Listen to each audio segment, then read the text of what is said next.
ushirikiano wa kutosha, na naamini kwamba liko jambo kubwa linakwenda kufanyika ndani ya wilaya ya Busega. Hii italeta chachu na naamini kwamba mashindano yatakuwa mazuri. Niombe vilabu ambapo mmefika katika kikao hiki, twendeni tuzingatie, tufuate taratibu za mpira wa miguu.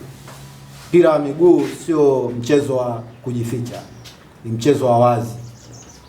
Yaani kwa namna yote ile ni mchezo wa wazi. Ndugu yangu pale amenikumbusha mwaka 2014 tunamfunga hapa goli moja nikiwa namba 8 pale, na leo hii ni ndo mwenyekiti wa chama cha mpira wilaya Busega. Sasa sisemi kwamba sasa labda vilabu vya ukanda wa Lamadi vitapata neema ya kusaidika kwa namna yote ile. Mimi niseme kitu kimoja, timu itakayojiandaa vizuri ndiyo itakayokuwa bingwa wa Guluba Cup 2026. Yaani hayuko bingwa na wala starajii. Na niombe tena viongozi, wasimamizi wa vituo mko humu na mnanisikia, twendeni tukasimamie kweli mpira.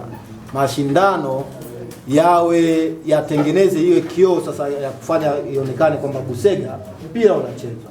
Hizi sifa zikiwa nzuri, watu wakiona namna hiyo wanaona kwamba yes, kuna jambo linafanyika. Lakini pia nikuombe mdhamini, nimesikia kwa upande wa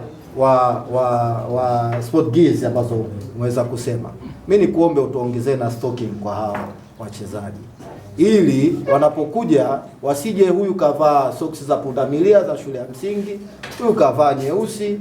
Mimi nayatazama mashindano haya kama mashindano makubwa sana ndani ya wilaya yangu. Kwa sababu umesema kwa habari ya scouting, hiyo ni jambo ambalo liko ndani ya uwezo wa chama, ni coordinate tuone kwamba tunaweza kufikia vipi viongozi wengine na kupata scouting wazuri. Wanapokuja waone kweli kwa ukubwa huo. Stocking, yes, timu iko na stocking ambayo inafanana.